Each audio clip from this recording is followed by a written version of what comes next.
Baik, Assalamualaikum warahmatullahi wabarakatuh. Baik, acara dimulai. Untuk Bang Tio selaku Master of Ceremony di acara Halal Bihalal Forza Indonesia, dipersilakan Bang.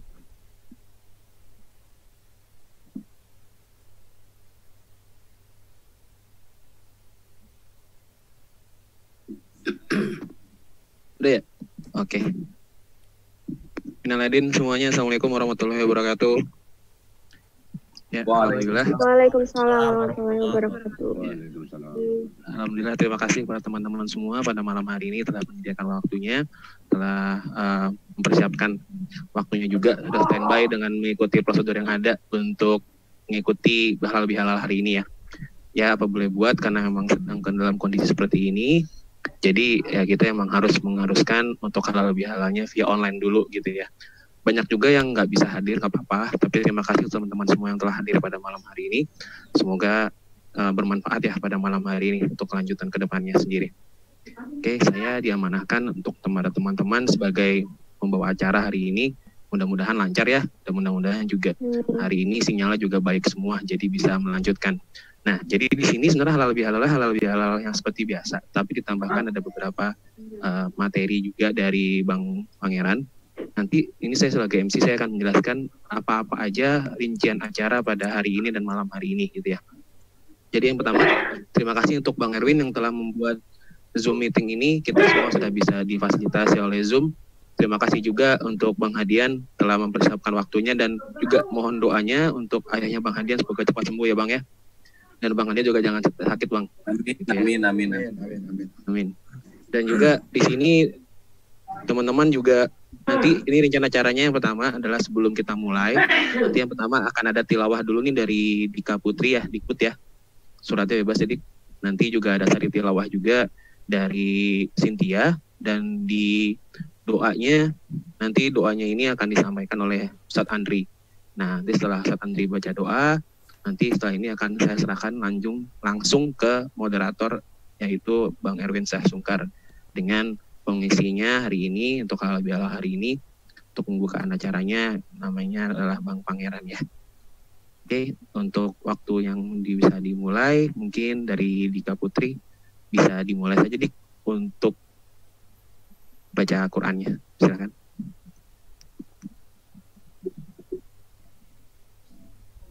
Dika, mungkin bisa diinin aja apa di unmute, di mute unmute. Oh, mohon maaf, Saudara Andri ya. Oke, mohon maaf. Oke, ya. Mas Andri. Iya Bang, hadir Bang. Oke, di situ tadi ada perubahan rincian acara ya. Jadi tadi bukan Dikut yang tilawah, tapi tilawah Bang Andri katanya. Ustadz Andri. Pak Selamat, Bang Pangeran, jadi kalau misalkan ini kita mendengarkan lebih dahulu Ustadz Andri menyampaikan tilawahnya ya. Silakan Ustadz. Bismillahirrahmanirrahim. Assalamualaikum warahmatullahi wabarakatuh. Waalaikumsalam warahmatullahi wabarakatuh. A'udzu billahi minasy syaithanir rajim. Bismillahirrahmanirrahim. Ya ayyuhalladzina amanu attaqullaha haqqa tuqatih wa la tamutunna illa wa antum muslimun.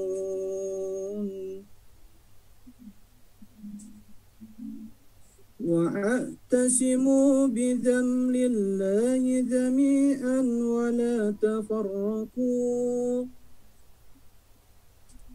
واذكروا نعمة الله عليكم إذ كنتم أعداء فألف بين قلوبكم فأصبحتم بنعمته إخوان وكنتم على سفا حفرة من النار فأنقذكم منها كذلك يبين الله لكم آياته لعلكم تهتدون ولتكن منكم أمة يدعون إلى الخير ويأمرون بالمعروف وينهون عن المنكر وأولئك هم المفلحون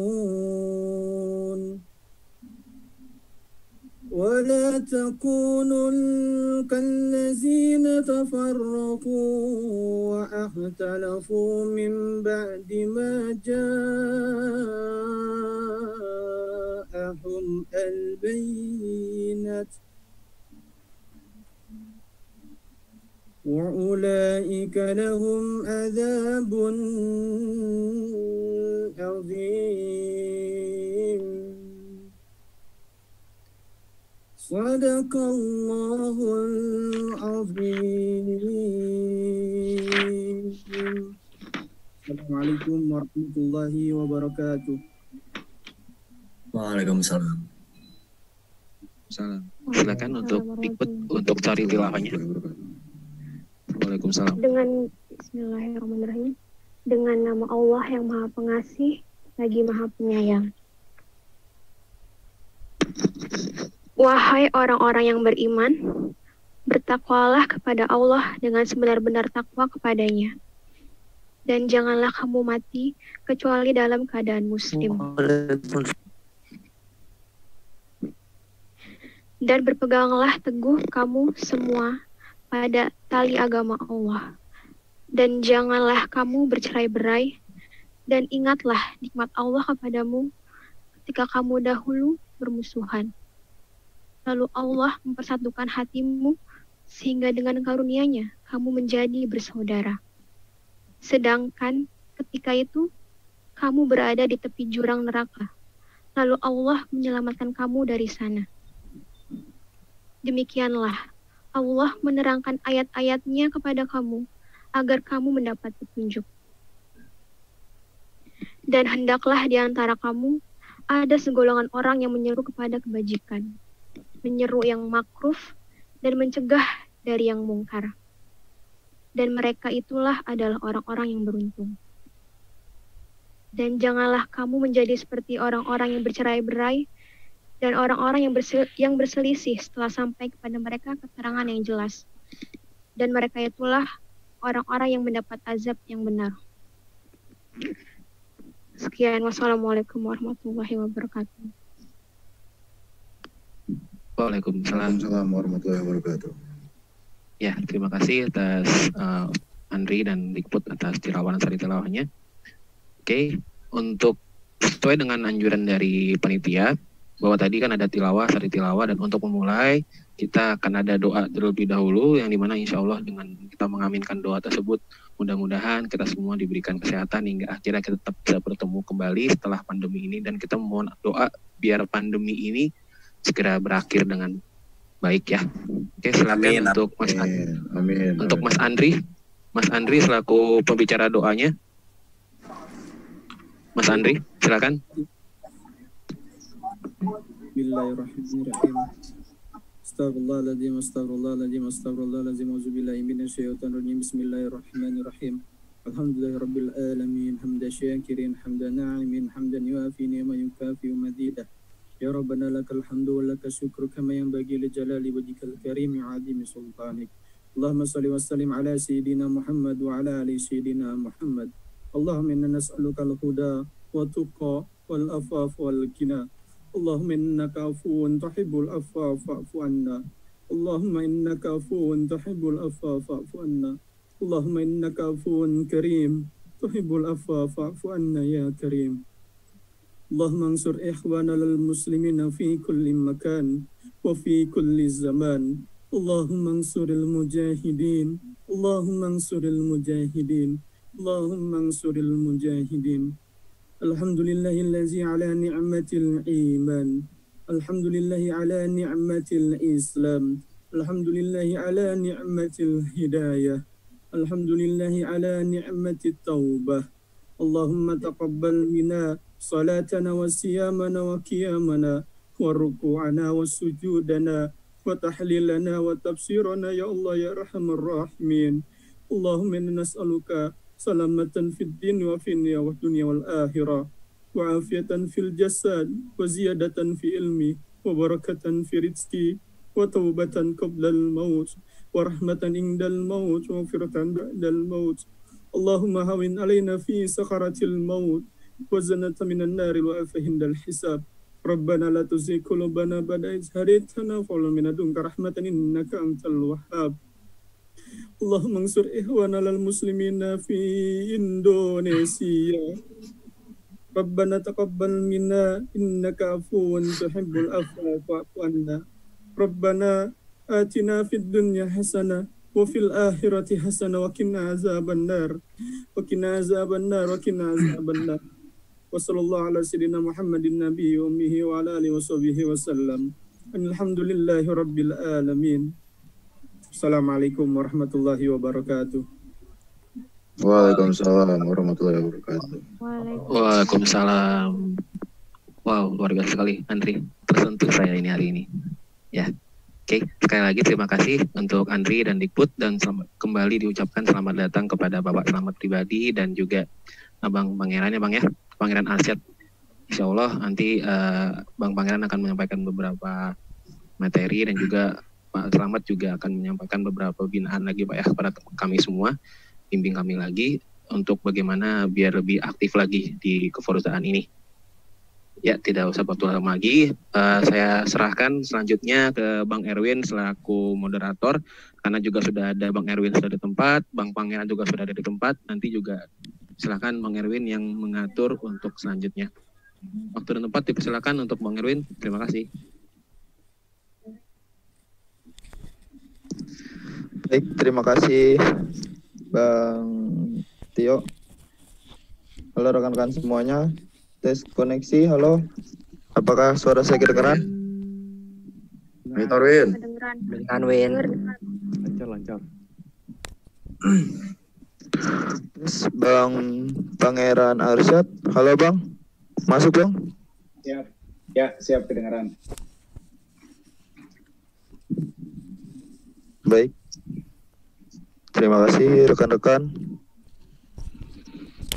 Langsung saja kita dengarkan diskusi dari Bang Pangeran Arsyad Ihsanul Haq.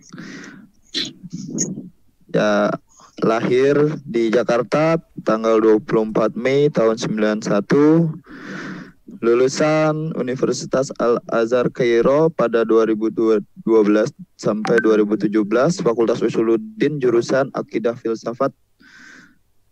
Lewat organisasinya pernah menjadi Ketua Ikatan Keluarga Pondok Modern Gontor Cabang Kairo, Presiden Persatuan Pelajar dan Mahasiswa Indonesia di Mesir, Ketua Forum Pelajar Asia di Mesir, dan sekarang 2020 sampai 2025 sebagai Wakil Sekretaris Jenderal Jaringan Alumni Timur Tengah. Untuk Bang Pangeran, silakan Bang. Auzubillahiminasyaitonirrajim. Bismillahirrahmanirrahim. Assalamualaikum warahmatullahi wabarakatuh. Waalaikumsalam warahmatullahi wabarakatuh. Alhamdulillahillazi hadana li hadza wa ma kunna linahtadiya laula an hadanallah. Asyhadu an la ilaha illallah wa asyhadu anna Muhammadan abduhu wa rasuluh. Allahumma shalli ala sayyidina Muhammadin wa ala alihi wa ashabihi ajmain. Puji syukur kita panjatkan kehadirat Allah Subhanahu wa taala yang senantiasa melimpahkan nikmat dan karunia-Nya kepada kita semua sehingga kita masih bisa menjalani aktivitas kita sehari-hari ini. Salawat beriring salam adalah terus kita haturkan kepada junjungan kita baginda Nabi besar Muhammad sallallahu alaihi wasallam, kepada para keluarga dan para sahabatnya, dan semoga kita semua termasuk pengikut Rasulullah yang mendapatkan syafaat Rasulullah di hari akhirat nanti. Amin ya rabbal alamin.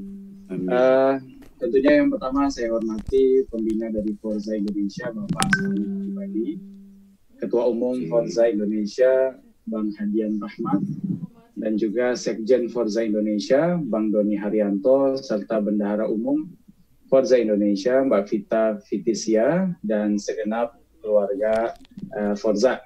Alhamdulillah kita pada malam hari ini bisa melakukan silaturahim ya. Kalau misalnya dalam hadis Rasulullah, silaturahim itu bisa memperpanjang umur. Ya.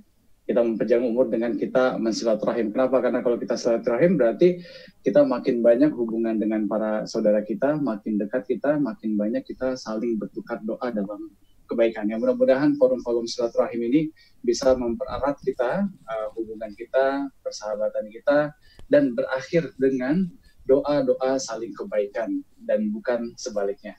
Ya, pada malam hari ini mungkin kita sedikit akan sharing. Kemarin dihubungin oleh Ketua Umum Bang Hadian Rahmat ya, untuk sharing sedikit dengan kawan-kawan dari Forza Indonesia dalam momen halal bihalal ini. Nah, mungkin juga ada satu hal yang mungkin paling cocok kita angkat pada momen pandemi COVID-19 ini. Kalau kita lihat, agama Islam itu agama, tidak ada agama lain yang lebih lengkap tuntunannya selain agama Islam. Dan tuntunan ini bukanlah sebagai pengekang kebebasan kita, tapi benar-benar sebagai tuntunan atau hidayah bagaimana kita menjalani kehidupan kita sebagai umat manusia. Karena Allah sebagai pencipta paling tahu apa yang harus dilakukan oleh hambanya untuk selamat dalam kehidupan dunia dan akhirat ini. Seperti ketika kita akan memakai suatu peralatan baru, pasti ada guidebooknya. Komputer bagaimana bergunanya, HP kita gimana menggunakannya, dan lainnya.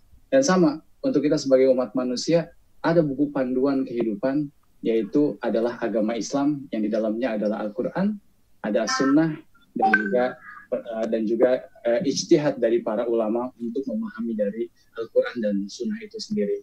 Nah, dalam keadaan seperti ini tentunya kita sedang dicoba dengan pandemi COVID-19. Kalau dari masalah makan, masalah kita bagaimana tidur, berkeluarga, ataupun apapun dalam kehidupan kita diatur, apakah Allah menyisakan ruang dan kita dibiarkan berjalan tanpa tuntunan dalam menghadapi wabah COVID-19 ini? Tentu tidak, karena Rasulullah 14 abad yang lalu sudah berkata, ada tuntunan bagaimana kita menghadapi COVID ini. Dalam tuntunan kesehatannya, kalau kalian melihat wabah di suatu daerah, kalian jangan masuk di dalamnya. Dan kalau kalian berada dalam daerah itu, maka kalian jangan keluar dari daerah itu sehingga bisa menyebabkan virus itu menyebar kemana-mana. Bayangkan 14 abad yang lalu, Rasulullah melalui wahyu ilahi sudah memberikan tuntunan kepada kita. Dan kalau kita terapkan itu, insya Allah itu akan menjadi keselamatan. Makanya sekarang pemerintah sedang melakukan PSBB ataupun lockdown ataupun karantina.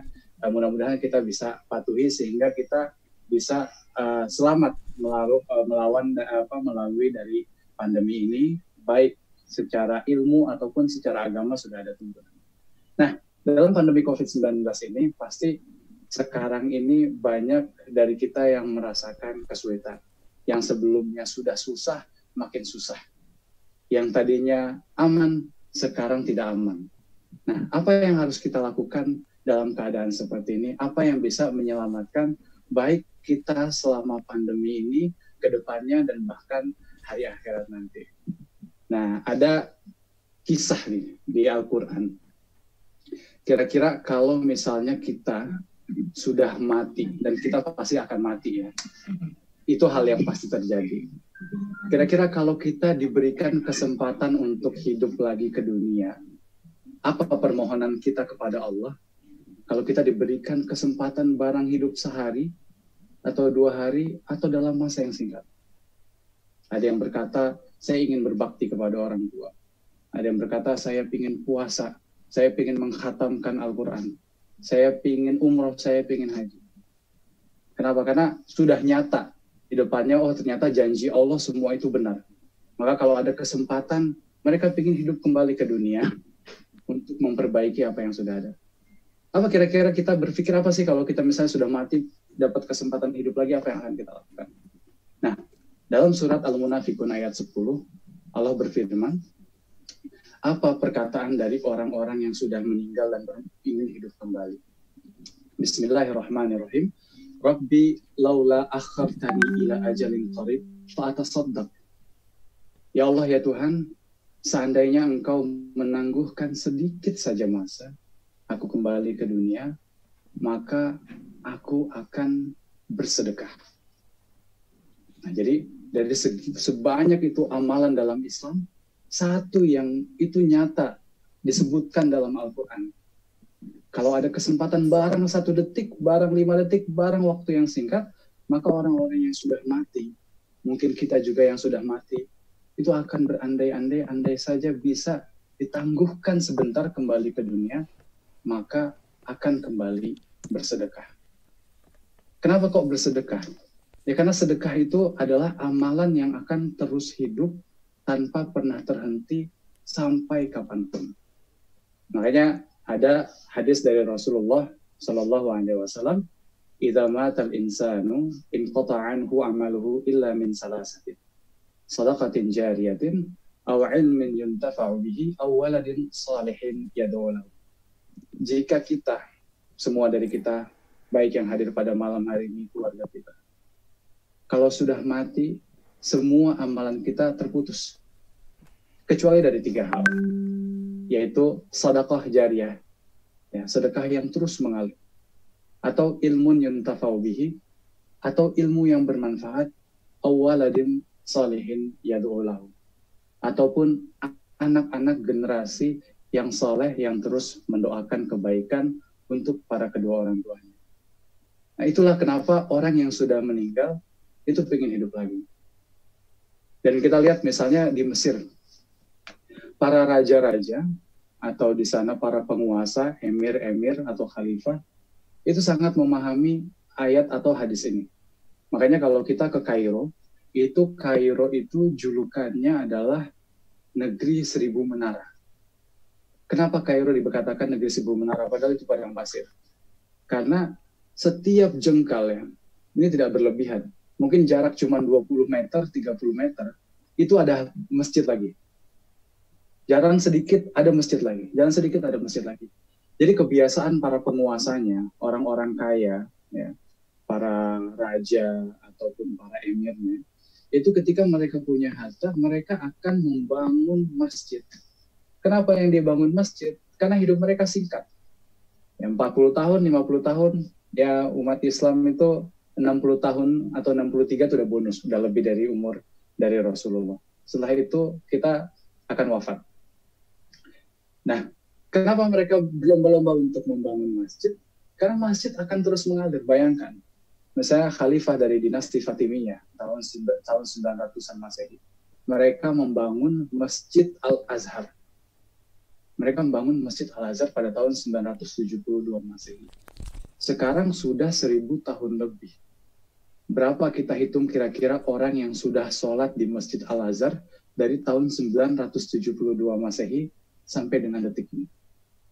Berapa jutaan orang, dan disitulah dia terus mengalir selama Masjid Al-Azhar terus digunakan.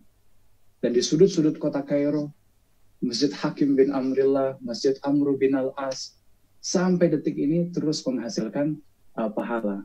Makanya itulah kenapa dalam Al-Quran, orang yang kalau sudah meninggal, mereka bermohon kepada Allah bisa dikembalikan ke dunia untuk mereka bisa melaksanakan sedekah. Ya, seperti itu. Karena itu udah jelas. Apalagi dalam Al-Quran, Allah mengatakan bahwasanya perumpamaan harta yang kita sedekahkan itu, satu, itu seperti sebuah benih nanti menghasilkan 700 buahnya. Masalul lazina yunfikuna amwalahum fi sabilillah kamathali habbatin ambatat sab'a sanabil fi kulli sumbulatin mi'atu habbah wallahu yudha'ifu liman yasha' wallahu wasi'un alim. Perumpamaan harta yang diinfakkan di jalan Allah itu adalah seperti sebuah butir yang pada sebuah butirnya itu tumbuh lagi 7. dan dari 7 itu akan menghasilkan 100, sehingga total kebaikannya itu menjadi 700. Nah, maka kita ini sebenarnya udah sering dengar ayat ini. Kita sudah sering, bukan kali pertama mendengar ayat ini atau hadis ini. Tapi yang kurang dari kita adalah penjiwaannya, atau mungkin bahkan kita terlalaikan dan beranggapan bahwasanya, iya, tapi masa iya sih Allah akan balas 700. Nah, maka kita harus tanyakan diri kita lagi. Apakah setiap hadis atau Al-Quran yang datang kepada kita, itu kita dengarkan saja, atau benar-benar kita resapi maknanya. Nah, seperti itu. Lalu, kenapa sih sedekah itu penting? Apakah ini cuma anjuran Al-Quran dan itu semuanya berhubungan dengan akhirat? Sedekah itu dimensinya selalu surgawi, tidak ada dimensi duniawi. Padahal Allah ketika meletakkan sebuah hukum atau mewajibkan sebuah syariat kepada manusia, itu tidak mungkin dan mustahil tanpa makna sekalipun. 14 abad yang lalu kita disuruh puasa. Katanya puasa itu sangat baik, lebih baik untuk kalian, andai kata kalian tahu. 14 tahun yang lalu kita nggak tahu. Ternyata sekarang kita udah bisa mendengar dari para dokter betapa manfaat dari puasa itu. Sholat. Ya, kita nggak tahu apa manfaatnya sholat. Oh, ternyata gerakan sholat itu bagus sekali untuk kesehatan kita. Wudhu, semuanya. Nah, sama, apakah sedekah itu hanya dimensinya akhirat saja? Ataukah dia ada dimensi duniawinya? Apa sih sebenarnya manfaat sedekah? Banyak manfaat sedekah untuk kita. Ya, Allah mengatur bahwasanya sedekah itu dapat mensucikan atau membersihkan diri kita. Ya. Maka nanti kita akan belajar di sini, kita akan sharing di sini bahwasanya sedekah itu, kalau dalam kita lebih sering menggunakan istilah sedekah, bukan hanya sedekah sebenarnya, tapi ada 4 dalam mengeluarkan harta dalam Islam. Yang pertama itu adalah zakat, yang kedua adalah infak, yang ketiga adalah sedekah, yang keempat adalah wakaf. Masing-masing punya definisi sendiri, tapi bagi kita orang Indonesia lebih sering dengar katanya sedekah. Nah, lalu apa manfaatnya sedekah bagi diri kita? Nah, kebayang, dalam kita di dunia ini pasti ada yang beruntung, pasti ada yang kurang beruntung. Nah, dengan Allah mewajibkan 4 cara dalam dalam mengeluarkan harta di jalan Allah, yaitu zakat, infak, sedekah, dan wakaf, itu bisa menjamin atau bisa membuat kesetaraan atau keadilan sosial atau perlindungan sosial antara satu masyarakat yang mampu dengan masyarakat yang lain. Makanya sedekah itu diwajibkan. Bayangkan dalam zakat itu mengatur, kalau misalnya benar zakat itu dilakukan oleh semua umat Islam, insya Allah itu tidak ada lagi orang yang meminta-minta di jalan. Kalau benar sedekah itu benar-benar diaplikasikan oleh kita semuanya, insya Allah keluarga kita tidak ada lagi yang kesulitan. Karena Allah mengatur bahwasanya sedekah itu yang paling utama adalah untuk kerabat. Nah, jadi gitu. Jadi sedekah itu yang paling utama itu adalah kerabat. Siapa yang dimaksud dalam kerabat? Yang pertama, yang paling kerabat kita hubungan darah, yaitu adalah orang tua kita, tante kita, om kita, keponakan kita, saudara kita, bahkan keluarga kita. Lalu ada lagi yang kerabat atau kedekatan berdasarkan jarak, tetangga kita. Dan ini tidak melihat apakah dia Islam ataupun tidak. Nah, makanya dalam Islam itu dianjurkan kita untuk selalu bersedekah untuk menjadi umat Islam penolong atau rahmat bagi umat Islam yang lain. Dan dimulai dengan sedekah. Lalu, boleh nggak sih kita sedekah kepada orang tua? Boleh. Dan itu yang sangat dianjurkan. Kita habis mendapat uang atau mendapat rezeki, kemana paling pertama ketika kita ingin menginfakkan? Apakah kita kirimkan dulu ke Papua? Apakah kita kirimkan dulu ke daerah konflik? Bagus. Asal kerabat kita semuanya sudah terpenuhi kebutuhan standarnya. Jangan sampai kita bersedekah, ya masjid misalnya, masjid tempat A, dia mengumpulkan. Habis itu Dari situ sedekahnya dikirim ke negeri yang jauh, padahal di sekitar masjid itu masih banyak orang yang meminta-minta. Nah, itu kerabat berdasarkan kedekatan. Jangan kita sebagai anak, kita dapat rezeki yang banyak, tapi om kita terlilit hutang, tante kita terlilit hutang, keponakan kita tidak bisa melanjutkan sekolah. Tahu-taunya harta itu kita kasih ke orang yang tidak kita kenal, walaupun mereka miskin, walaupun mereka susah. Tapi kita pertama dahulukan terlebih dahulu itu kerabat kita. Nah, selanjutnya ini ada kisah. Jadi ini terinspirasi dari para sahabat dan juga dari para aulia. Ini mulianya akhlak Islam, karena Islam itu apa kata Rasulullah? Innama bu'istu liutammima makarimal akhlak. Sesungguhnya aku itu diutus untuk menjempurnakan akhlakul karimah. Ya. Jadi orang masuk Islam itu kebanyakan adalah karena tercerminkan dari akhlak. Jadi salah kalau ada yang mengatakan Islam itu disebarkan dengan perang, Islam itu disebarkan dengan pedang. Memang ada dalam upaya untuk mengamankan Islam, ada melalui peperangan, dan itu adalah sebuah hal yang pasti terjadi di belahan dunia manapun. Pasti akan ada perang antara satu negara dengan negara yang lainnya. Tapi kenapa orang masuk dan menerima Islam, kebanyakan itu adalah karena akhlak dari para pemeluk Islam itu sendiri.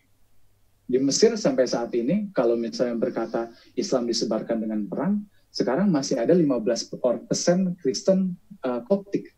Nah, padahal agama Islam sudah masuk 14 abad yang lalu. Kalau misalnya perang dan juga penindasan, seharusnya 100% warga Mesir itu adalah Muslim. Di Lebanon juga seperti itu. Masih banyak bukan orang Islam, orang Kristen, Nasrani. Nah, kenapa Islam bisa berkembang? Karena adalah akhlak dari para Muslim itu sendiri. Salah satu jalan untuk menunjukkan akhlak itu adalah dari sedekah itu sendiri. Makanya kita sering dengar dalam hadis, ada tata krama atau ada akhlak yang diatur Rasulullah dalam kita bertetangga, dalam kita bersosialisasi, bukan hanya kepada umat Islam. Pasti udah sering dengar juga hadisnya, kalau kamu masak, ya kan, banyakin kuahnya, ya, banyakin kuahnya dikasih ke tetangga. Nah, di sini bukan memahami maksudnya, oh ya udah kalau kita pingin masak, banyakin aja kuahnya dikasih tetangga. Enggak, memahaminya bukan itu. Kalau kuahnya aja dikasih, harusnya isinya juga dikasih. Tapi kalau memang tidak bisa sama sekali, kuahnya. Nah, makanya itu menjadi akhlak ya, menjadi akhlak. Maka banyak itu kisah ya, umat Islam itu ngasih ke tetangganya, ya kan, ngasih ke tetangganya. Ibu, ini ada rezeki kita lagi masak, silahkan dinikmatin. Padahal itu dia bukan seorang muslim atau muslimah. Akhirnya terenyuh hatinya, oh luar biasa sekali. Padahal kan saya bukan Islam. Karena Allah mengajarkan untuk tidak memandang dari agamanya, tapi untuk bersosialisasi dan berbuat baik kepada para tetangga. Oh seperti itu ya agama Islam. Lalu ada kesempatan lain dikasih buah. Ada kesempatan lain berbagi rezeki. Akhirnya mereka melihat, apa sebenarnya inti ajaran agama ini? Kok mulia sekali? Kok bisa membuat para pengikutnya, para pemeluknya berbuat kebaikan, bahkan tidak memandang agama. Akhirnya dari situ banyak orang yang tertarik dengan Islam. Akhirnya masuk Islam. Dan seperti itulah Islam tersebar melalui akhlak dari para pengikutnya. Nah, seperti itu. Nah, itu dan selanjutnya, kenapa sih kita penting untuk juga melaksanakan sedekah? Kita semua tahu ada kisah dalam Al-Quran, yaitu kisah Qarun. Ya. Kisah Qarun. Siapa Qarun? Semua orang tahu, bahkan di Indonesia itu kalau ada harta yang tersembunyi dan berhasil didapatkan, maka semua orang akan mengatakan itu adalah harta Qarun. Qarun itu adalah seorang Bani Israel. Itu kalau ada dalam riwayat dikatakan ia adalah paman dari Nabi Musa itu sendiri. Nabi Musa sendiri, dan dia sebenarnya adalah hamba yang soleh, tapi memohon kepada Allah untuk diberikan harta. Akhirnya Allah memberikan beliau harta yang luar biasa banyak. Tetapi dari harta yang luar biasa banyak itu, bukannya ia semakin dekat kepada Allah, justru ia menjadi semakin jauh dari Allah, dan ia justru lupa untuk beribadah atau lupa untuk mengingat dari mana sebenarnya asal harta itu sendiri. Sampai ketika Qarun diminta untuk bersedekah, dia berkata, itu dalam surat Al-Qasas ayat 79, innama utitu min ilmin indi. Sesungguhnya seluruh harta itu adalah hasil jerih payahku sendiri. Kenapa? Karena dia merasa, oh sekarang saya sudah besar, sekarang harta saya banyak, oh saya tidak butuh siapa-siapa lagi, ngapain saya kasih? Ngapain saya kasih ke orang yang di jalan? Saya aja bisa menghasilkan, harusnya dia mencari sendiri, kenapa dia mengambil harta saya? Dia harus kerja, tidak boleh malas. Akhirnya karena seperti itu dia merasa besar, dan justru harta itu menjadikan sebab kekufuran di dirinya. Makanya kita ini dianjurkan untuk bersedekah. Kenapa? Untuk memahami bahwasanya sebenarnya harta itu adalah milik Allah, dan jangan sampai kita menjadi seperti Qarun. Ya. Ada dapat harta, kita sedekah. Ada dapat harta, kita alurkan. Sehingga harta itu tidak bersemayam dalam diri kita. Kita hidup di dunia, tapi dunia tidak hidup di hati kita. Itu adalah hikmah terbesar dari sedekah. Sehingga kita tidak sedih dengan kehilangan harta, karena kita tahu ini memang jatahnya untuk orang lain. Kalau saya cuma hanya mampir saja. Nah, maka itulah pentingnya kita untuk bersedekah, sehingga kita tidak melihat harta itu memang adalah milik kita saja, sehingga itu bukan menjadi sebab kedekatan kita kepada Allah, tapi justru membuat kita semakin jauh dari Allah Subhanahu wa Ta'ala. Nah, maka dalam hal ini, di masa pandemi COVID seperti ini, ayo kita berikan harta terbaik kita, berikan apa yang kita miliki, karena sejatinya itu adalah hanya titipan. Dan ketika titipan tidak kita salurkan, berarti kita telah melakukan khianat, kita tidak amanah. Allah titipkan kok kepada kita, tapi kok kita ambil seluruhnya. Orang yang membutuhkan justru tidak mendapatkan dari titipan yang Allah berikan kepada kita. Maka pada pandemi COVID-19 seperti ini, mari kita jangan hanya memikirkan diri kita sendiri, jangan segala hal tentang saya, apa yang saya dapatkan. Pastinya teman-teman Forza Indonesia ini dengan kegiatan sosialnya, insya Allah tidak memiliki sifat itu, ya kan? Dan sekarang saatnya kita adalah meningkatkan, ya, saatnya meningkatkan amal kita, sedekah kita, sehingga banyak orang yang mendapatkan manfaat. Karena kita tahu, siapa tahu dari sedekah itu, salah satu itu adalah yang menjadi pintu bagi kita mendapatkan ampunan dari Allah Subhanahu wa Ta'ala. Jangankan kita yang Muslim, Allah selalu memberi ganjaran dan balasan kepada setiap umatnya. Namun bedanya, umat Islam mendapatkan ganjaran baik di dunia dan di akhirat, tapi yang umat Islam disegerakan di dunia, tapi tidak di akhirat.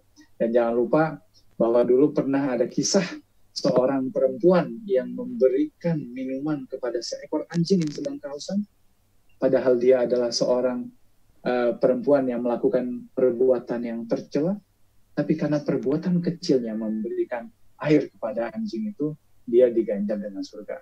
Insya Allah kita dalam masa pandemi COVID ini bisa lebih tergerak untuk bersedekah, untuk berderma, yang bukan hanya menolong mereka, tapi sejatinya itu adalah menolong kita baik dalam kehidupan dunia ini dan kehidupan setelahnya.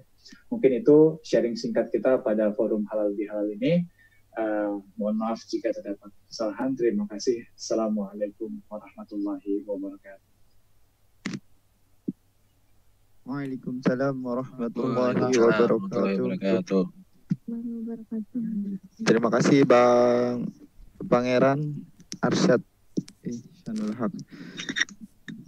Rekan-rekan, dari apa yang sudah kita dengarkan tadi, berbicara tentang sedekah, amal, sedekah, yang alhamdulillah Forza sendiri sudah melakukan itu selama pandemi ini dan sudah mulai berjalan sampai waktu yang tidak ditentukan. Semoga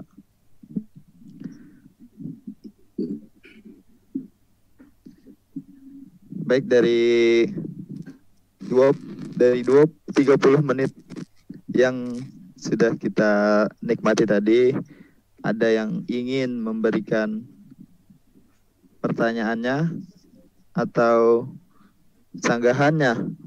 Kalau ada yang berani menyanggah. Kalau ada yang mau sharing juga, silakan.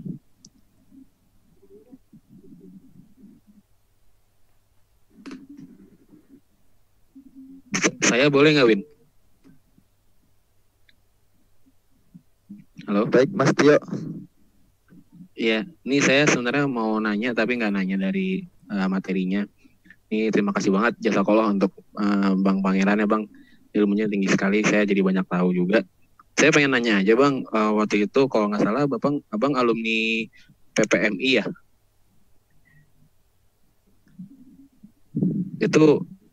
Itu apa namanya bisa ke Mesir itu kalau boleh tahu waktu itu memang dari jalur organisasi atau bagaimana tuh Bang, atau mungkin memang dapat beasiswa atau bagaimana gitu, kalau boleh di-sharing. Siapa tahu teman-teman Polsa di sini juga pengen ngikutin jejaknya Bang Pangeran kan, mungkin bisa ke Mesir atau mungkin bisa ke negara Afrika yang kayak Maroko atau di mana kayak gitu. Mungkin bisa di-sharing yang itunya Bang. Saya pengen tahu juga sih. Ya, izin Bang ya. Baik, terima kasih Bang Tio. Silakan Bang Pangeran. Oke, siap. Terima kasih ya Bang Tio ya. Ya, kalau ke Mesir, jadi sekarang banyak ya yang kuliah ke Mesir saat ini. Teman-teman yang kuliah di Mesir itu dari S1 sampai S3 itu sekitar 8.600 orang. Jadi dulu memang bisa ke Mesir karena dulu sempat di pondok Gontor di Jawa Timur, dan biasanya itu setiap tahunnya ada dibuka tes ke Mesir. Syaratnya itu memang harus sudah bisa berbahasa Arab, baik menulis maupun berbicara, dan selanjutnya punya hafalan Al-Quran minimal 2 juz. Jadi kalau misalnya nanti ada adik-adik kelasnya yang ingin ke Mesir, sudah punya kecakapan bahasa Arab, ataupun sudah juga hafal minimal 2 juz, itu insya Allah bisa ikut tes, nanti kalau dinyatakan lulus, bisa berangkat ke Mesir.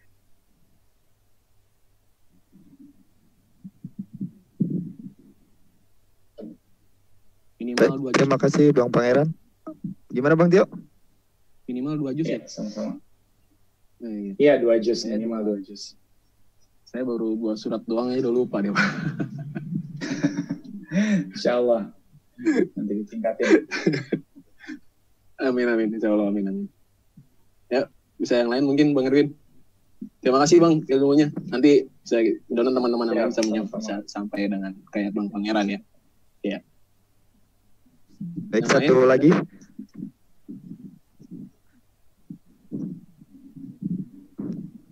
Satu lagi ya.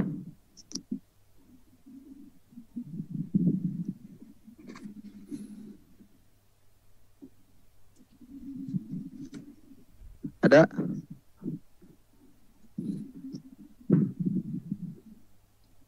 Baik.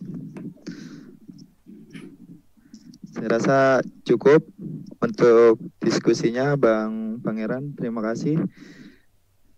Semoga yang disampaikan bisa kita kerjakan sama-sama, mulai dari pribadi sampai dengan organisasinya juga kita kerjakan. Karena penuh dengan banyak manfaat dan balasannya pun tidak sedikit. Allah itu akan membalas berkali-kali lipat.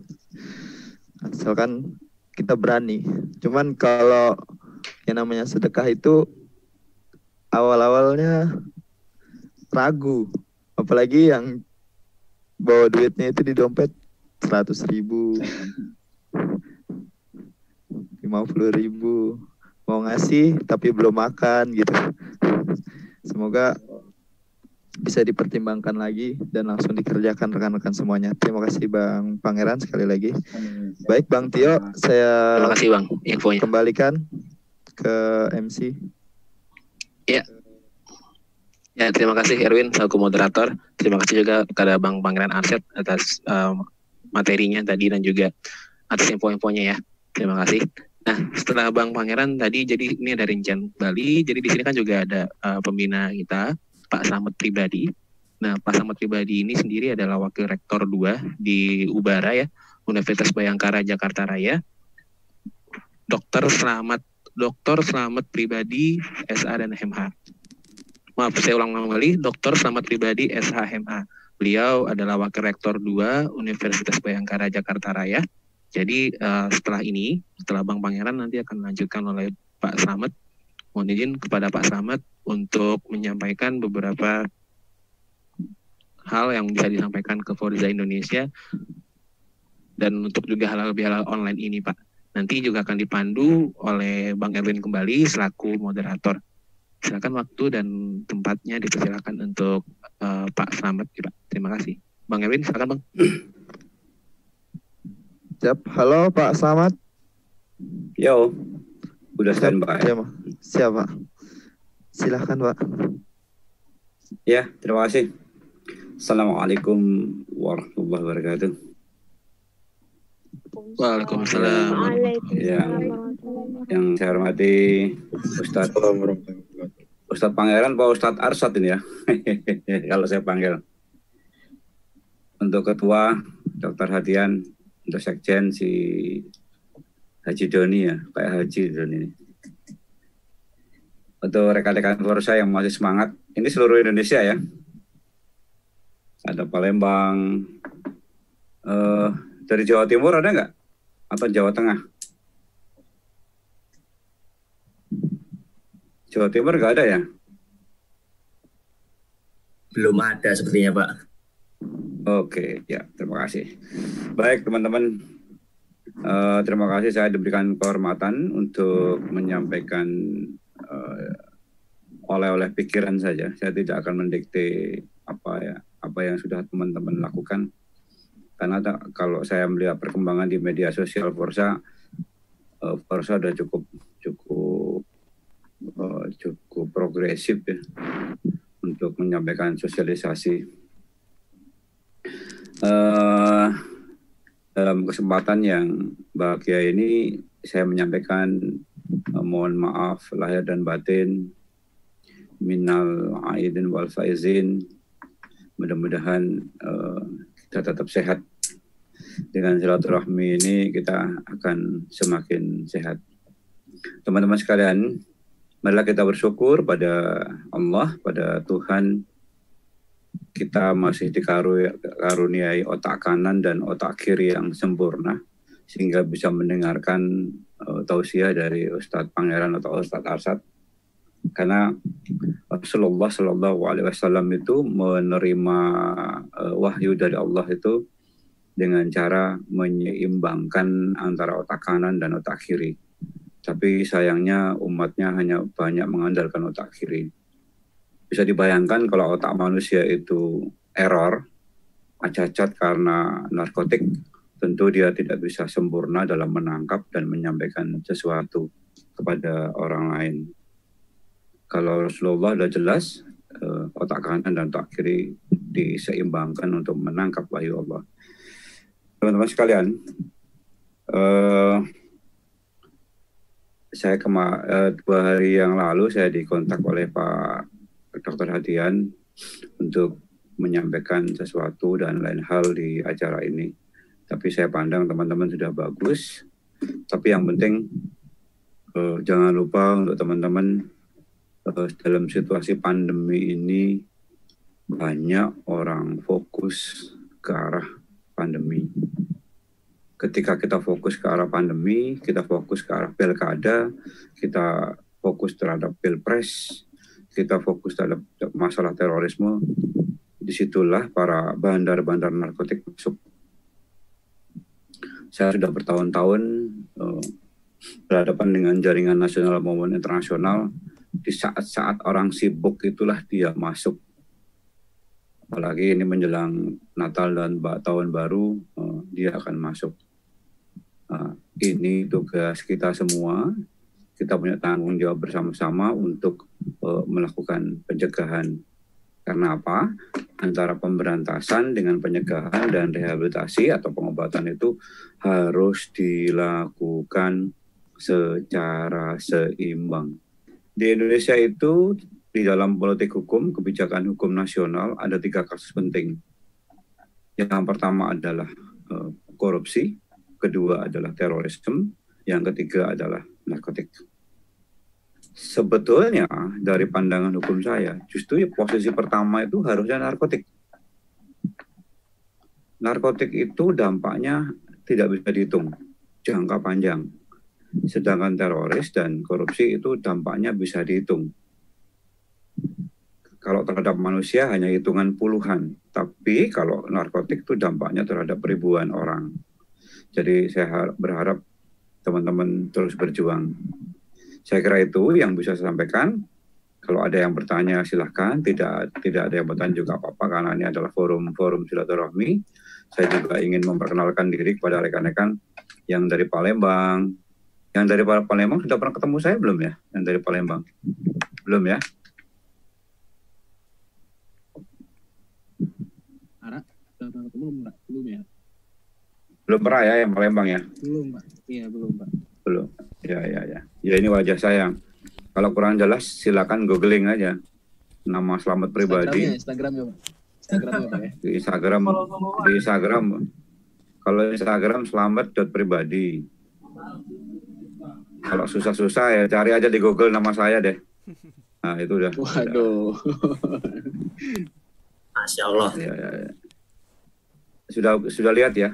Udah ada yang cari, ada yang langsung kayaknya itu. langsung searching gitu Pak. Langsung searching gitu Pak. Kalau saya nggak usah ngomong gitu ya. Ngomong cari di Google. Kalau saya gimana? Kalau saya cari di mana nih? Livi langsung follow Livi. SKTM yuk. Oke, silakan. Karena ini forum silaturahmi, bukan forum sosialisasi, bukan forum konsultasi. Saya kira begitu yang perlu saya sampaikan. Silahkan kita saling memaafkan, saling berbagi cinta, berbagi rasa, berbagi kebahagiaan. Jangan berbagi kesusahan ya. Kalau yang susah kita doakan. Segitiga harmoni ya Pak ya? Ya, segitiga harmoni. Masih ingat ya?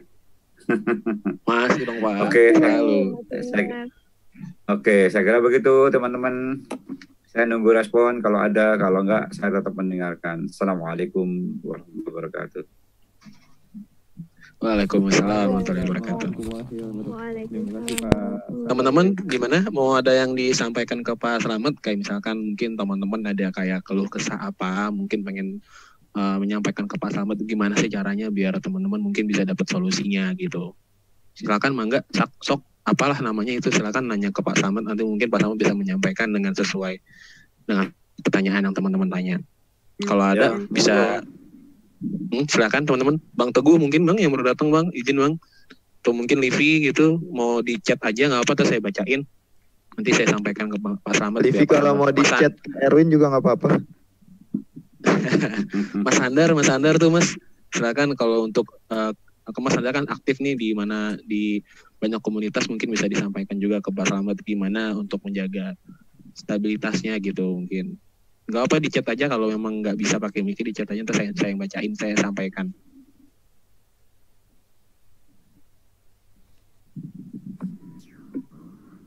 Saya mau anak saya. Iya Pak, silakan Pak. Bang Robin mungkin Bang, kalau ini. Saya mau tanya Pak Slamet. Ya, silakan. Silakan Pak.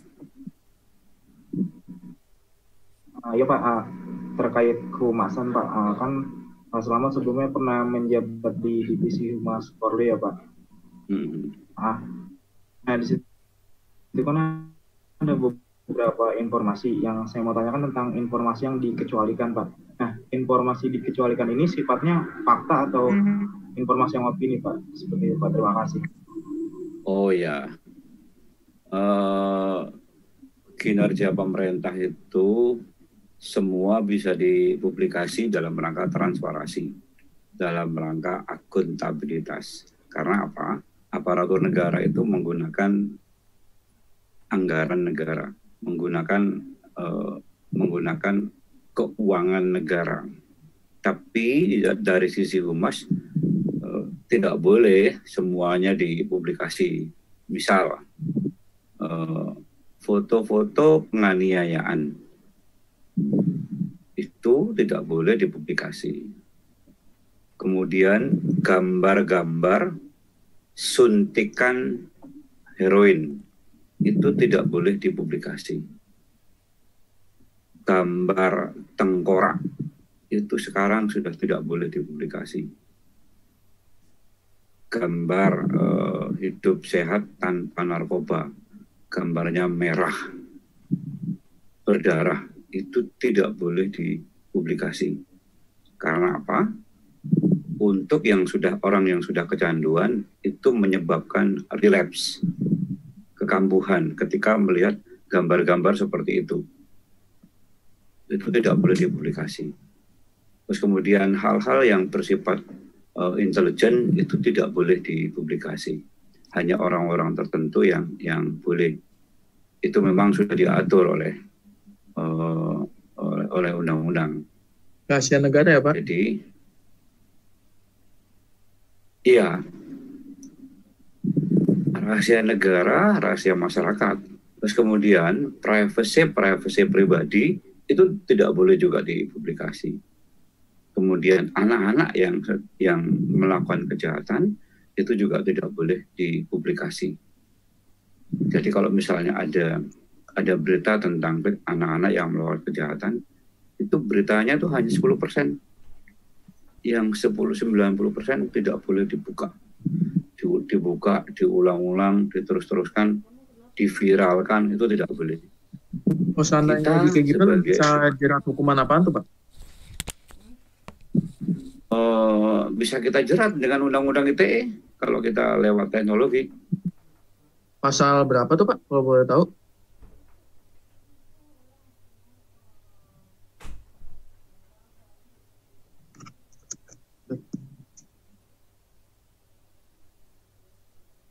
Pak Selamat keluar. Halo Pak. Ini siapa ngomong? Arif. Wah, jadi ada pertanyaan juga nih. Halo. Halo Pak Selamat. Pak Selamat masih belum koneksi nih Bang. Oh, belum ada koneksi ya? Masih gangguan ya? Masih gangguan ya?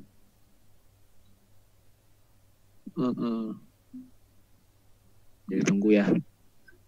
Ya udah dengar ya. Oh udah Pak, oke. Jadi kalau misalnya lewat jalur media sosial, internet itu bisa dengan undang-undang ITE. Kalau itu tidak lewat itu bisa pencemaran nama baik atau undang-undang perlindungan anak kalau itu menyangkut anak-anak. Jadi tidak sembarangan. Teman-teman Forsa juga harus paham bagaimana cara mensosialisasikan pencegahan narkotik. Jangan sampai kita melakukan sosialisasi malah kita promosi. Nggak boleh. Kalau kita promosi berarti kita menciptakan orang-orang untuk relapse. Kalau itu terhadap orang-orang kecanduan. Kalau promosi yang lain, orang yang tidak mengerti menjadi penasaran, maka kepingin mencoba. Ini tidak boleh juga dilakukan oleh teman-teman Forsa. Jadi kalau mau sosialisasi harus benar-benar sosialisasi. Jangan sampai justru membahayakan, membuat orang penasaran, membuat orang relapse, itu tidak boleh terjadi. Itu kira-kira kalau pertanyaan soal informasi yang dikecualikan. Paham ya kan? Paham Pak. Terima kasih. Oke, kita lagi silakan. Nah, ini Pak Selamat, ini ada pertanyaan dari Livi. Jadi Livi ini mohon maaf, dia mic-nya rusak, jadi nggak bisa ngomong langsung ke Pak Selamat gitu. Jadi tadi Livi ini nyampaikan ke saya nih Pak via chat gitu. Jadi Livi ini dia dari Departemen Kominfo ya. Beliau ini masih sekolah Pak, baru lulus kemarin gitu. Jadi memang sekarang lagi banyak pengen tahu juga tentang yang disampaikan Pak Selamat. Jadi tadi Livi ini nanya ke Pak Selamat nih Pak, kan zaman sekarang itu sering tuh ada TikTokan tuh Pak ya, yang nunjukin makeup habis ditonjokin atau namanya trennya punch makeup. Nah menurut Pak Selamat itu kiranya boleh nggak sih memposting foto di sosial media dengan senjata tajam, boleh atau tidak? Nah terus juga apakah dengan tren yang tadi itu yang makeup ditonjok-tonjokin itu yang kayak ada muka bengkak itu, apakah emang itu boleh, biar apakah itu bisa menarik atau tidak kayak gitu? itu kan semacam kayak menunjukkan senjata tajam dan lain-lain gitu Pak. Apakah itu diperbolehkan di media seperti itu Pak? Mungkin Pak Samad punya jawabannya biar Livi nanti bisa tahu juga. Silakan Pak. Ya, itu tonjok make up ya, bukan tonjok beneran. Iya, tapi itu di kayak misalkan kayak apa? Itu kan lagi rame itu kayak ada kayak challenge untuk bikin kayak gitu. Nah itu kiranya boleh nggak sih terus tiba-tiba posting dengan kayak ada pistolnya, pistolnya. Kira-kira pertama boleh. Ya. Jadi publikasi itu tidak boleh memunculkan dampak signifikan yang menakutkan, dampak signifikan yang mengerikan, dampak signifikan yang sadisme, itu tidak boleh. Dampak signifikan soal pornografi itu tidak boleh. Kalau itu misalnya hanya sekedar polesan seakan-akan ditonjok, kemudian seakan-akan mau membunuh seseorang tapi itu ada pisau di situ, itu tidak boleh. Berarti itu adalah memberikan visualisasi jahat, visualisasi sadis, visualisasi ngeri. Itu tidak boleh seperti itu. Kalau itu terhadap anak-anak, itu adalah contoh yang tidak baik bagi anak-anak. Kalau orang yang mempunyai fobi, itu contoh yang tidak baik. Kalau orang-orang yang mempunyai trauma tertentu, itu juga menjadi contoh yang tidak baik. Satu gambar itu menimbulkan jutaan persepsi. Jadi rekan-rekan harus hati-hati ketika ada gambar sadisme. Padahal itu dibuat kira-kira 5 tahun yang lalu. Karena itu masuk ke dalam ranah dunia maya, maka itu sulit dihapus. Maka itu bisa berulang-ulang. Teman-teman bisa melihat pada saat saya menjadi narsum soal perusahaan di daerah Kalimantan yang banyak orang Cina di situ, kemudian disoroti oleh media nasional. Saya menjelaskan bahwa itu di luar kebijakan Polri. Ini sifatnya insidental dan persoalan sudah selesai.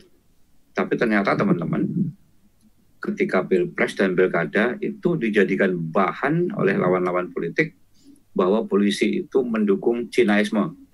Ada yang pernah membaca itu Kak? Nah itu.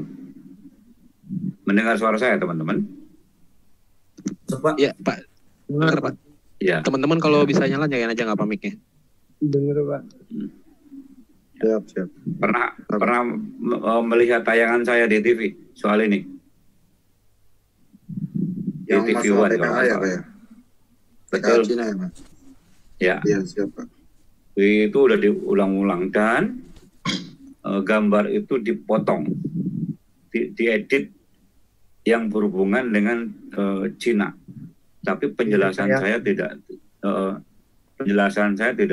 tidak dimunculkan di situ.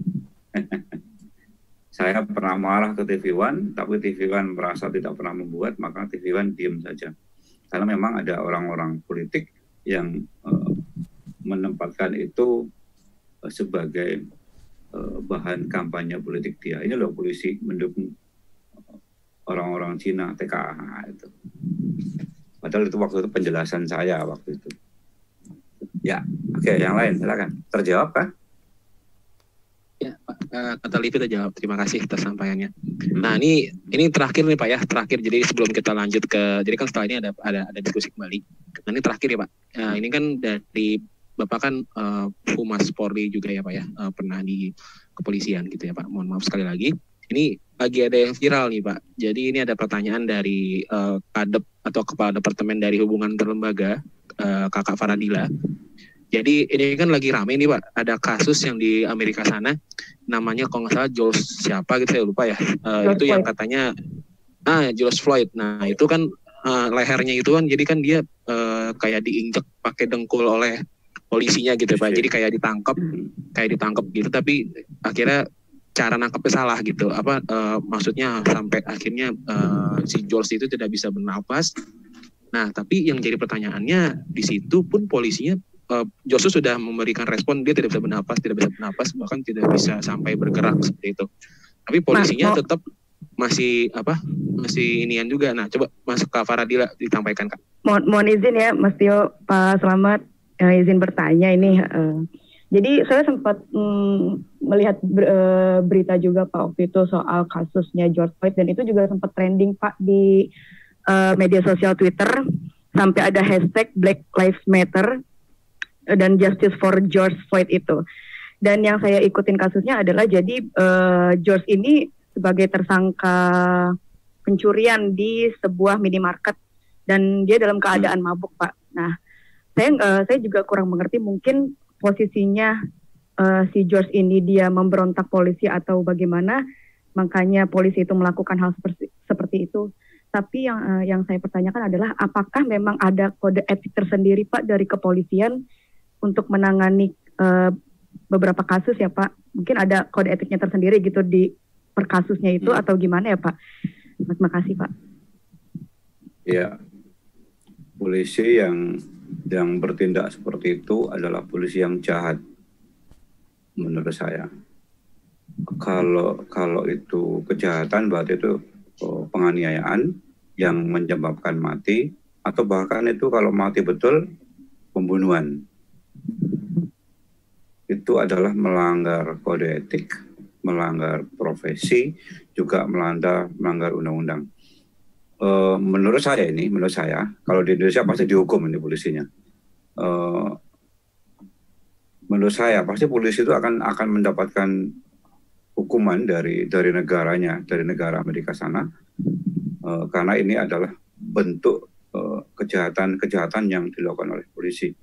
Dan model-model seperti ini itu banyak terjadi di seluruh dunia, karena polisi itu merasa mempunyai kekuasaan, karena polisi secara perorangan atau oknum itu mempunyai kekuatan, karena dia merasa mempunyai senjata atau alat-alat menunjang kekuasaan, maka dia dengan semena-mena menyalahgunakan kewenangannya. Salah satunya adalah melakukan penganiayaan yang menyebabkan mati, atau penganiayaan yang menyebabkan luka berat, atau bahkan bisa pembunuhan. Jadi ini sangat dilarang di dunia manapun. Terus khususnya terhadap profesi kepolisian. Tapi rekan-rekan harus teman-teman tahu bahwa profesi kepolisian itu adalah profesi yang sangat unik, profesi yang menyentuh langsung tentang hak asasi manusia. Kalau kita berhadapan dengan penjahat kambuhan, berhadapan dengan kejahatan keras, berhadapan dengan penjahat-penjahat yang sadis, berhadapan dengan kejahatan-kejahatan yang membunuh sekian puluh orang, kalau kita berlaku lembut terhadap dia, maka kita dipantati oleh dia. Ini memang sering menjadi persoalan.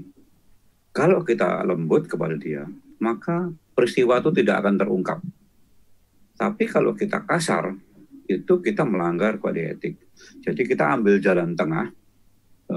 Kita tidak boleh melanggar HAM, tidak boleh melanggar undang-undang, tapi kita tidak boleh keluar dari taktik teknis kepolisian. Nah, itu teman-teman. Yang jelas itu melanggar. Nggak boleh terjadi. Termasuk di Indonesia nggak boleh terjadi. Kalau di Indonesia udah habis tuh dihukum oleh pimpinan. Bahkan oleh rekannya sendiri dihukum dia. Itu Mas. Farah. Terjawab Farah? Gimana Dil? Suaranya nggak ada. Dila. Suaranya mute. Oh gitu, ya udah. Oke, terima kasih. Terima kasih Pak jawabannya. Jadi yang saya terakhir terjawab ya. Iya terjawab Pak, dan kebetulan memang George Floyd-nya itu meninggal Pak karena dicekek itu Pak. Iya betul. Iya. Ya, sehingga sekarang masih ada kerusuhan sampai sekarang masih ada kerusuhan sekarang ini. Iya benar Pak, benar Pak. Masih. Ya, terima kasih Pak. Oke. Oke. Ada lagi. Terima silakan. kasih Pak Slamet. Ya, terima kasih Ya. Pak. Saya rasa cukup untuk hari ini. Untuk Bapak Slamet ya 3 pertanyaan ya. Alhamdulillah Saya tadi boleh sudah mundur atau disampaikan. gimana?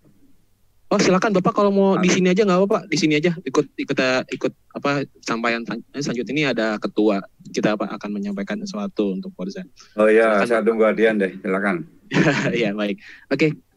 Terima kasih untuk Pak Slamet atas waktunya, terima kasih atas Ya, saya mendengar dulu. penyampaiannya. Semoga Nanti kalau saya semoga saya teman-teman. izinkan mundur.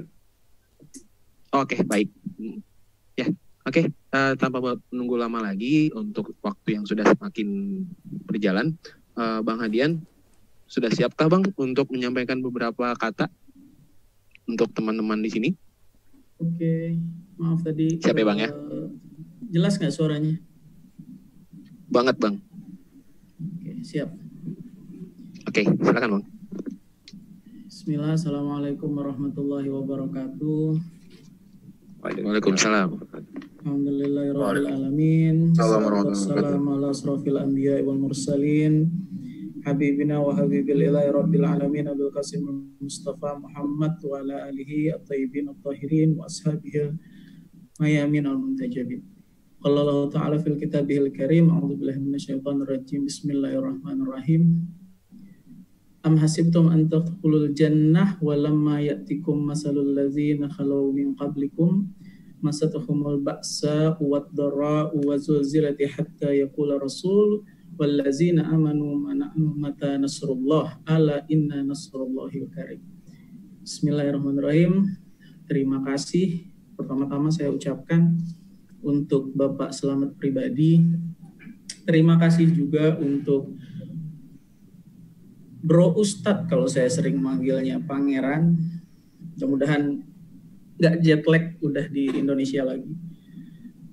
Dan buat teman-teman semua tentunya, terima kasih untuk waktu yang sudah disempatkan untuk agenda kita, agenda halal bihalal TPP Forum Anti Penyalahgunaan Nafsa. Terima kasih juga untuk rekan-rekan yang udah hadir. Saya lihat tadi ada Bang Revo, ada Bang Robin.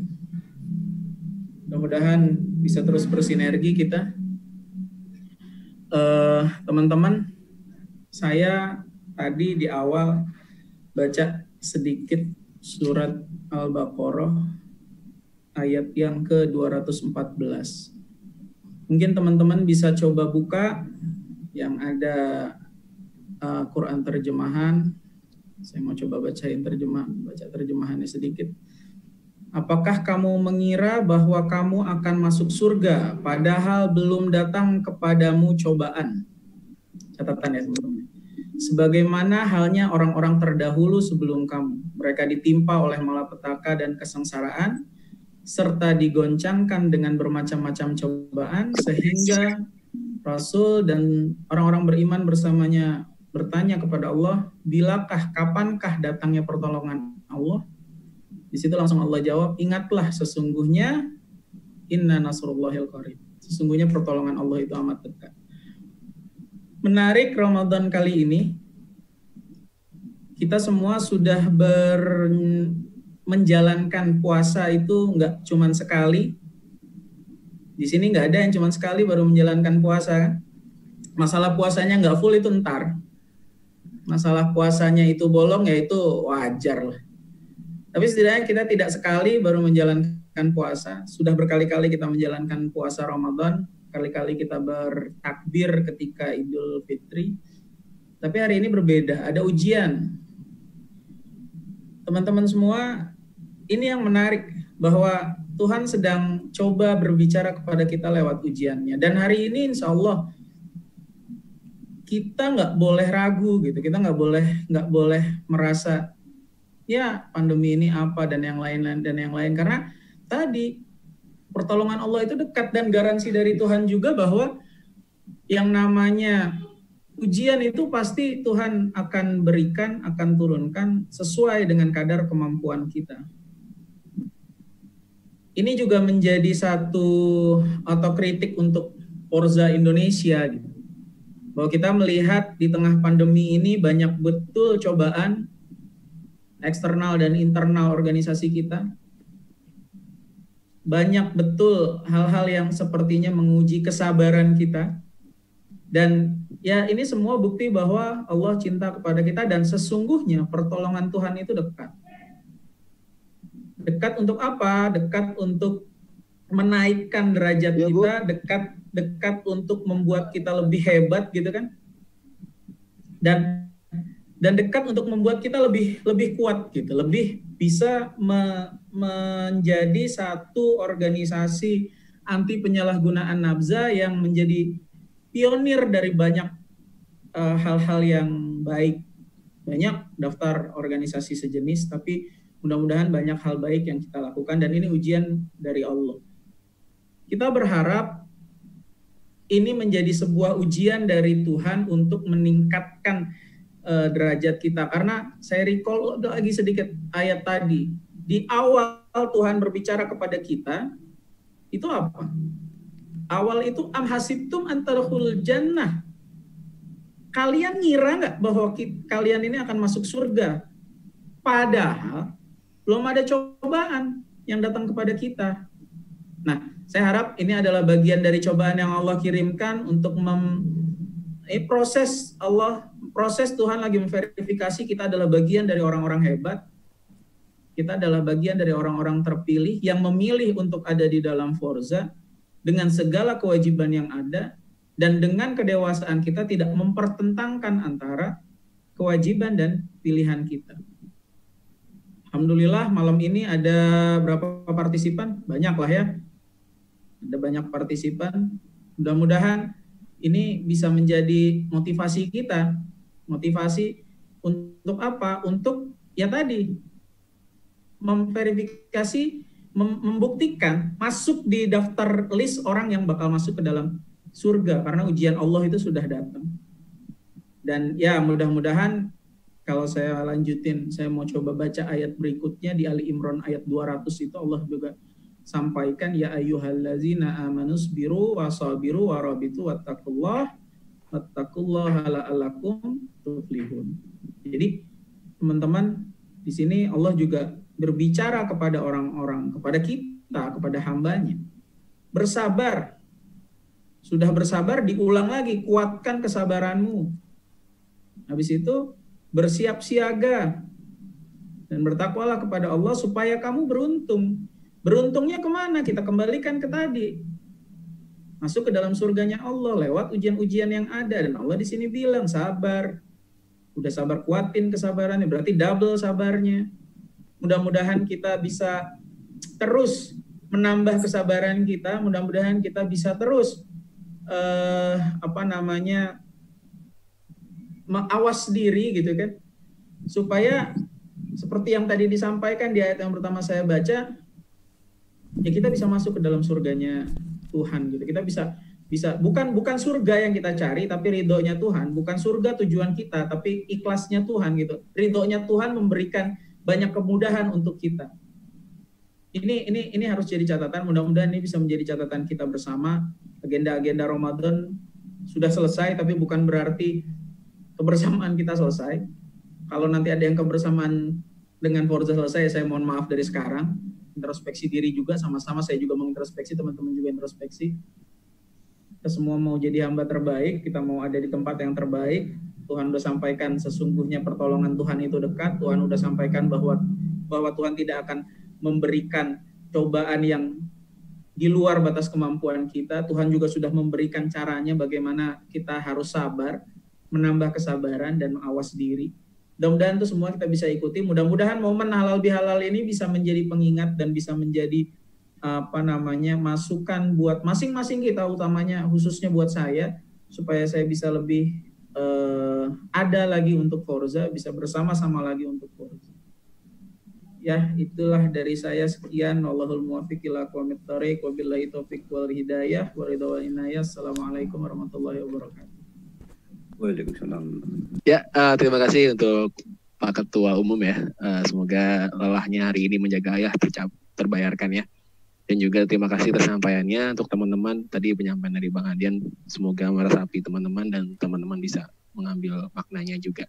Gitu ya. Selanjutnya ke Bang Erwin selaku moderator. Baik, Terima kasih untuk semuanya yang telah hadir pada agenda halal bihalal virtual ini, khususnya untuk Bang Pangeran, Pak Selamat Pribadi, dan Bang Hadian Rahmat. Wabillahi taufiq wal hidayah. Semoga semua yang kita dapat hari ini dapat bermanfaat. Wassalamualaikum warahmatullahi wabarakatuh. Waalaikumsalam.